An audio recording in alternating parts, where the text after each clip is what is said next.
KBR news కి స్వాగతం. ఒక్కసారి మనం ఈ క్యాన్సర్ బారిన పడుతున్న లెక్కలు ఒక్కసారి మనం చూస్తే గణాంకాలు ఓవరాల్గా చూస్తే భారతదేశం అంతా రోజుకి 127,000 కేసులు మనకి డాక్టర్లు క్యాన్సర్ బారిన గర్భాశయానికి సంబంధించిన క్యాన్సర్కి గురవుతున్న లెక్కలు గణాంకాలు కాగ్ నివేదిక ద్వారా ఇవాళ తెలియపరచడం జరిగింది. అందులో చూస్తే 73,000 నుంచి 80,000 మంది ఈ డిసీజ్ బారిన పడి 8 నిమిషాలకి ఒక డెత్ రూపాన చనిపోవడం జరుగుతూ ఉన్నాయి కేసులు, మహిళలు ముఖ్యంగా ఇవాళ. అదేవిధంగా ప్రెగ్నెన్సీలో కూడా 3.42 lakhs మనకి క్యాన్సర్ బారిన పడుతున్నారనే విషయం కూడా బయటపడతా ఉంది. అప్పుడు ప్రెగ్నెన్సీ అప్పుడు మనం డాక్టర్స్ దగ్గరికి వెళ్ళి మనం చూపించుకుంటున్న పరీక్షల ద్వారా కొన్ని క్యాన్సర్స్ అప్పుడు బయటపడుతూ ఉన్నాయి. మన మహిళలకు ఎంత ప్రబలుతుందో మనం కూడా ఆలోచించాలి. మరి ముఖ్యంగా ఇవన్నీ కూడా అడ్డుకట్ట వేయాలి. ఇందాక మన చైర్మన్ గారు చెప్పినట్లు వాటికి వాళ్ళు ఈ వ్యాక్సిన్ మనం ఇచ్చిలేము, ఏ ప్రభుత్వాలైనా.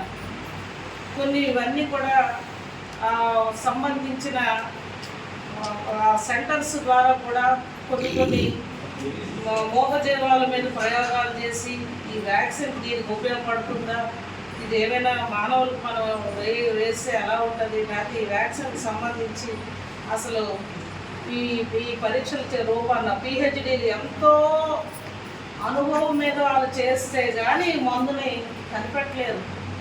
మరి ఎన్ని సంవత్సరాలు వాళ్ళు ఈ ప్రయోగం చేసి మనకు 2006 మార్కెట్లోకి రావడం జరిగిందని డాక్టర్ గారు చెప్పారు. ఆయన ఒక పెద్ద వైద్యుడు కనుక ఆయనకు అది అనుభవం. డాక్టర్ గారు చెప్పగలిగారు. అదే సుమారు 20 ఏళ్ళు దాటిపోయింది. అంటే ఈ వ్యాక్సిన్ మార్కెట్లోనే 20 ఏళ్ళ ముందే ఉంది. అంటే మా భవిష్యత్ తరాలు మా అందరమే ఇక్కడ మేము అందరం 50-60 మేమందరం వచ్చిన మహిళలు ఉన్నాం. దీన్ని విడిచిపెడదాం. మా